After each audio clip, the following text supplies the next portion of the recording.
Baiklah, Assalamualaikum warahmatullahi wabarakatuh. Perkenalkan, nama saya Nur Aziza, mahasiswa Politeknik Kaptek Riau, jurusan Sistem Informasi Generasi 23 kelas 2 SIB. Jadi pada video kali ini akan membahas mengenai pembuatan controller, di mana kita akan melakukan percobaan dalam pembuatan basic controller dan juga research controller. Jadi pertama kita akan masuk ke basic controller terlebih dahulu, di mana perintahnya itu buatlah controller pada app HTTP controllers yang memiliki 3 function beserta rootnya, di mana setiap function memiliki tugas sebagai berikut, yaitu function pertama jika diakses akan menampilkan informasi PHP, yang kedua function jika diakses akan menampilkan enkripsi menggunakan hash pada parameter 1, kemudian pada function ketiga jika diakses akan menampilkan angka acak menggunakan range, di mana range sesuai dengan angka yang diinputkan pada parameter 1 dan parameter 2. Jadi kita akan membuka editor kode editor terlebih dahulu, di mana di sini saya sudah membuat roots-nya. Jadi pertama kita akan membuat root terlebih dahulu dengan root .2 get, terus ini slash percobaan sebagai URL yang akan kita kunjungi. Kemudian ada percobaan controller, ini adalah file controller yang akan kita eksekusi. Kemudian .2.2 kelas, kemudian informasi sebagai nama functionnya. Kemudian kita coba lihat di pegawai controller. Jadi di pegawai controller itu ada namanya function informasi, yang di dalam function itu ada fungsi untuk menampilkan informasi versi PHP, yaitu PHP info. Jadi ketika kita eksekusi ke URL melalui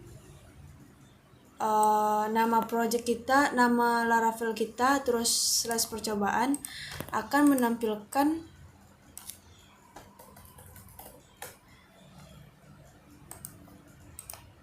percobaan.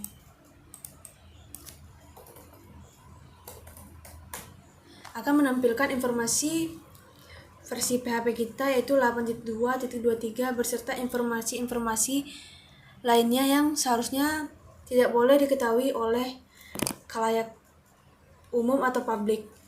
Kemudian kita lanjut ke perintah kedua, di mana kita akan melakukan enkripsi untuk inputan param 1 yang kita masukkan. Jadi kita akan membuat rootnya terlebih dahulu, terus kita akan mengarahkan URL tersebut ke enkripsi, kemudian kita akan menambahkan param 1. Kemudian di sini kita akan membuat sebuah function, kita akan arahkan ke function 2. Jadi berikut isi dari function 2 tersebut, di mana di function 2 itu terdapat parameter dengan $param1, kemudian ada hash sama dengan hash, terus algoritmanya dengan SHA-256, di mana 256 ini sebagai panjang dari karakter yang akan dienkripsi. Jadi ini merupakan fungsi hash pada sebuah enkripsi atau pada sebuah PHP, di mana kita akan mengambil datanya itu dari parameter 1. Kemudian setelah kita memasukkan nilai dari parameter 1 tersebut, maka akan kita return hasil dari enkripsinya. Ketika kita coba ke browser, maka enkripsi, terus kita masukkan misalnya parameter 1 itu Dure, maka akan menampilkan data yang telah diacak nilainya. Kemudian kita masuk ke perintah ketiga, di mana kita akan menggunakan fungsi random. Jadi di rootnya itu kita akan membuat root .2.2 get, terus random, karena membutuhkan 2 parameter. Jadi di sini kita akan masukkan param 1 dan param 2. Kemudian di sini kita akan mengarahkan ke function 3. Jadi di sini isi dari function 3 itu ada parameter 1 dan parameter 2, di mana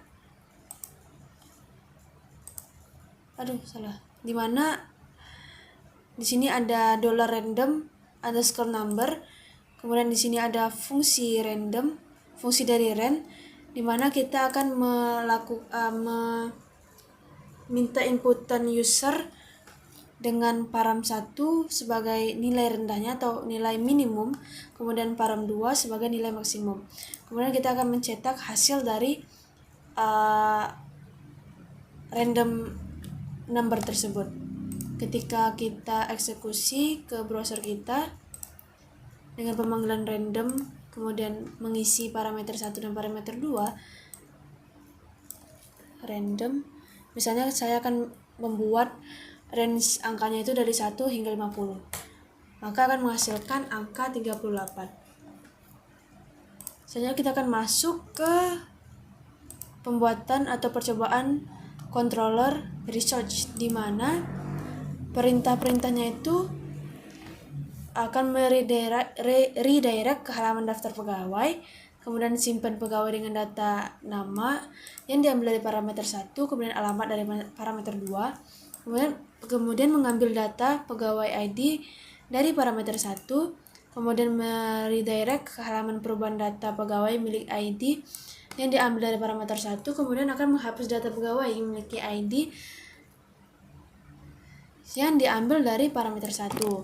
Jadi langkah pertama kita akan membuat roots terlebih dahulu. Di sini saya sudah membuat rootnya, di mana kita akan mengarahkan ke halaman daftar pegawai. Jadi di sini saya akan membuat router di mana nantinya kita akan mengetikkan /pegawai 1 yang diarahkan ke research controller. Kemudian kita akan memanggil fungsi index. Jadi isi fungsi index itu, function index itu hanya akan menampilkan return daftar pegawai. Ketika kita eksekusi ke browser, maka akan pegawai 1 menampilkan sebuah heading dengan nama daftar pegawai. Kemudian kita lanjut ke poin 2. Kita kembali ke root, di mana di poin 2 ini meminta akan menampilkan nama dan alamat yang diambil dari param 1 dan param 2. Jadi kita akan membuat root dengan URL-nya itu alamat, terus ada param 1 dan param 2, dan kemudian di sini kita kita akan memanggil function store. Kita kunjungi function store-nya. Jadi di function store ini kita akan membuat parameter 1 dan parameter 2, dan kemudian kita akan mereturn nama, terus diikuti dengan pemanggilan param 1, selanjutnya diikuti dengan alamat, dan diikuti lagi dengan pemanggilan param 2. Ketika kita eksekusi ke browser, misalnya nama saya Aziza /alamat Duri, maka akan menampilkan nama Aziza yang diambil dari parameter 1 dari URL, kemudian alamat Duri yang diambil dari param 2. Kemudian ke soal ketiga, percobaan poin 3, di mana mengambil data pegawai dari ID param 1. Kita kembali ke roots. Jadi di sini kita akan membuatkan sebuah router roots yang akan mengambil param 1, dan di sini kita akan mengambil dari function show.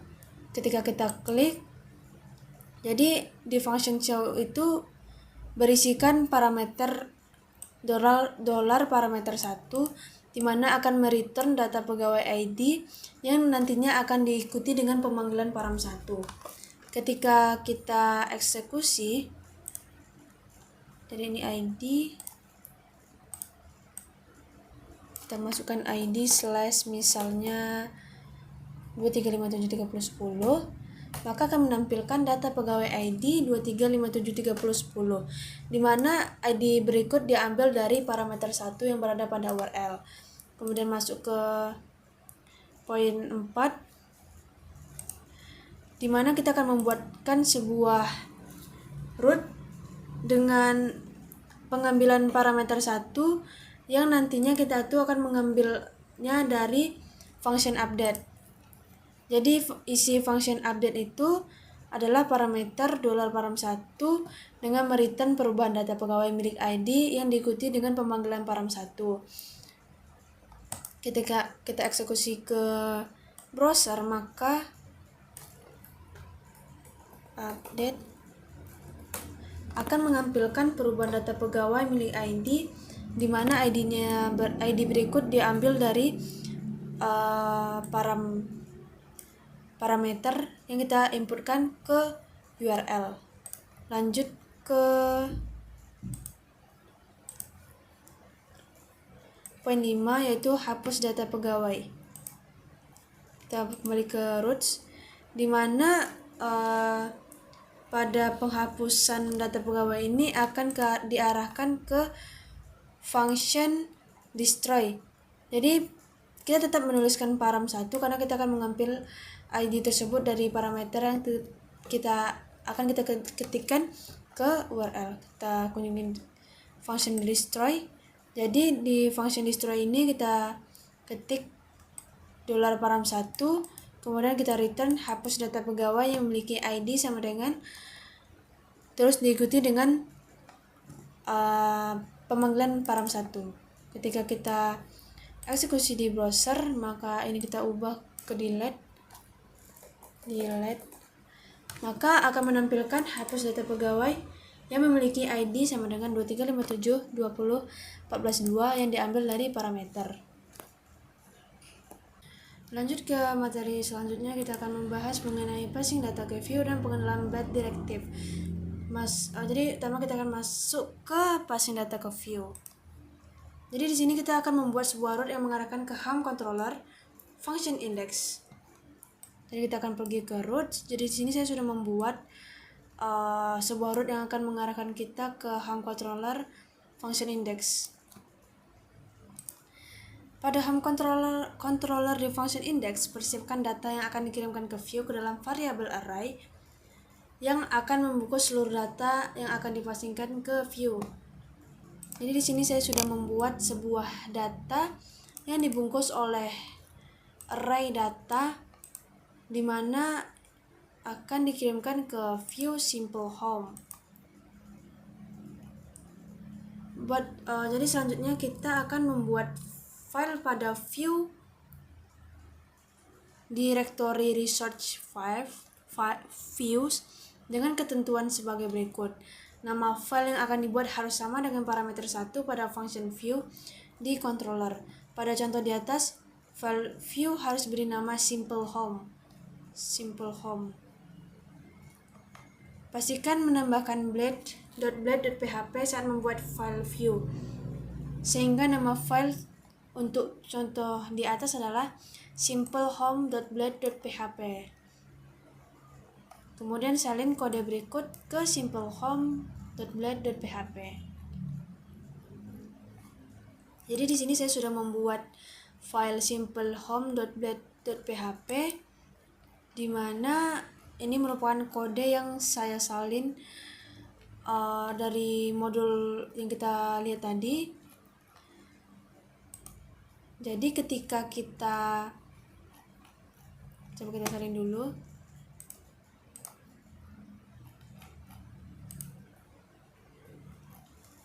Jadi ketika kita kunjungi URL home, maka akan menampilkan tampilan seperti ini. Namun belum ada sama sekali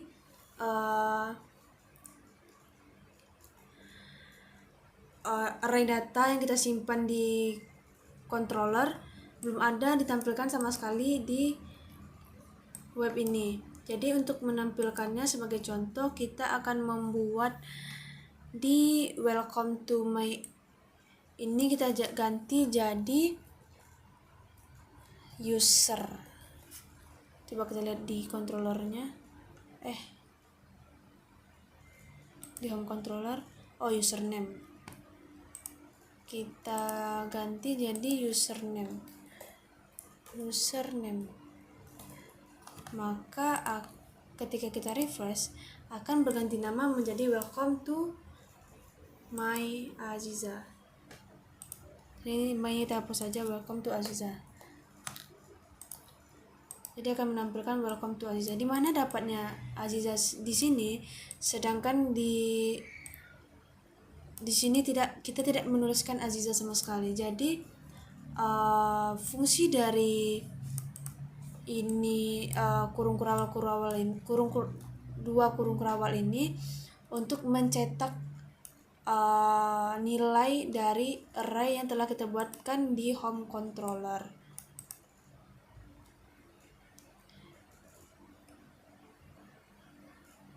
Kalau kita lanjut ke materinya. Jadi kita akan mencetak data yang dikirim. Jadi ini penjelasannya.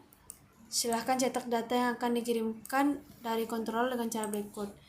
Jadi welcome to my app tadi itu kita ganti ke welcome to username.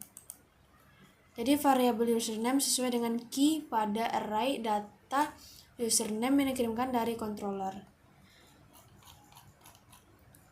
Selanjutnya kita akan masuk ke pengenalan Blade Directive. Jadi Blade Directive itu adalah salah satu fitur Laravel yang mempermudah kita dalam penulisan kode PHP pada HTML agar lebih ringkas dan efisien. Fitur ini hanya bisa digunakan untuk file dengan penamaan sebagai berikut. Jadi fungsi-fungsinya itu, fungsi fiturnya itu terdapat pada cetak data, perulangan, kondisi, dan contoh lainnya. Pertama itu ada cetak data. Jadi pada kode sebelumnya itu kita sudah menggunakan menggunakan fungsi blade, di mana kita melakukan peringkasan data pada pencetakan username. Jadi pada sebelumnya itu kalau misalnya pencetakan atau pemanggilan data pada PHP itu menggunakan buka kurung $PHP echo, terus misalnya username karena kita memasukkan array di controller itu username, terus tanda tanya siku tutup. Jadi kalau menggunakan fungsi blade, kita hanya perlu menggunakan buka kurung kurawal sebanyak 2 kali, terus kita berikan $, terus panggil data array-nya. Kemudian ada perulangan atau loop, dimana kalau di fungsi blade ini kita akan menggunakan biasanya for each, kemudian for each and for kita biasanya akan menggunakan for each and for each, kemudian ada PHP and PHP, kemudian ada while and while. Jadi di sini sebagai contoh kita akan menggunakan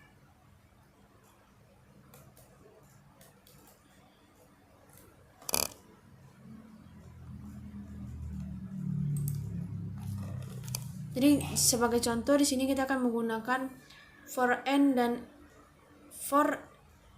for, kemudian for each dan and for untuk melakukan perulangan dengan blade.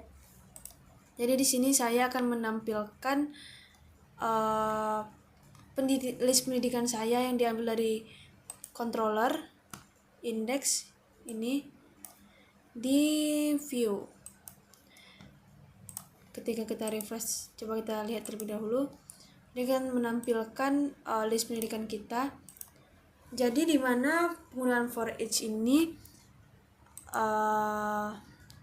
jadi for itu merupakan sebuah fungsi blade untuk perulangan, di mana $i sama dengan 0 untuk menginisialisasikan i sebagai 0, kemudian si kurang dari count, terus buka kurung list pendidikan untuk melakukan pengecekan ketika i kurang dari data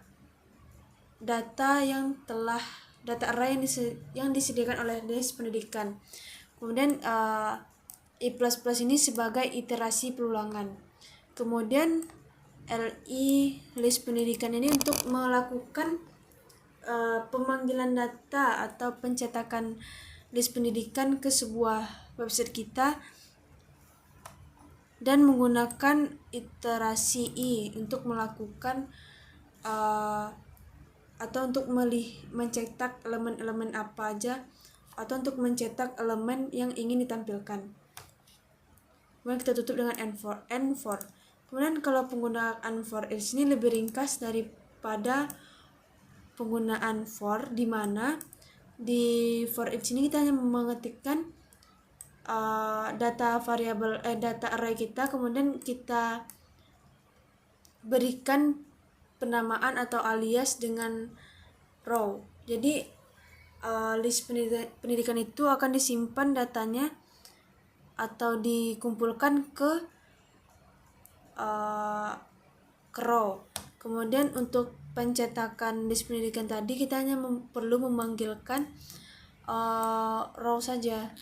Jadi ketika kita eksekusi row tersebut, for each tersebut akan menampilkan informasi seperti ini.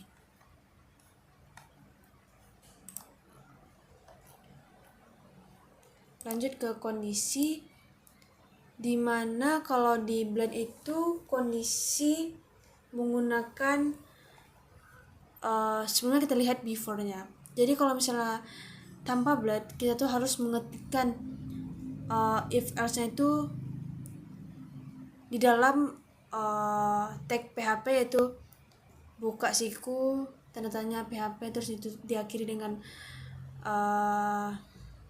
tanda tanya terus tutup siku, dan begitu sampai selesai, sampai else-nya habis. Itu merupakan sesuatu yang ribet dan sangat panjang. Jadi ketika kita menggunakan fungsi blend, kita hanya menggunakan add if, add else if, add else, terus diakhiri dengan end if. Tidak perlu kita membuat tag PHP-nya lagi. Contoh lainnya itu ada switch case, sama dengan sebelumnya, kita tidak perlu mengetikkan tag PHP sama sekali, jadi tinggal membukanya dengan add switch, terus ada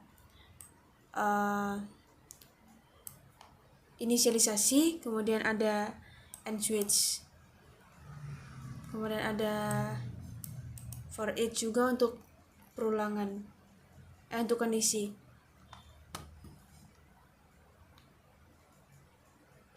Juga sini ada contoh penggunaan komen pada HTML. Ada perbedaan contoh penggunaan komen pada HTML dan blend.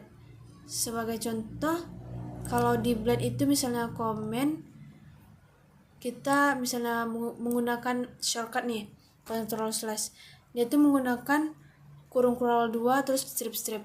Kalau misalnya di HTML itu biasanya dia dibuka dengan kurung siku, terus tanda seru, strip, terus diakhiri dengan strip, tutup siku.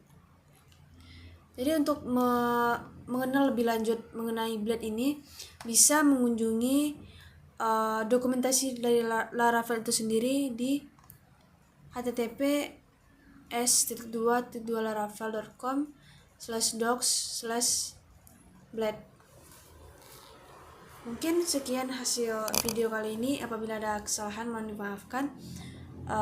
Saya akhiri. Wassalamualaikum warahmatullahi wabarakatuh.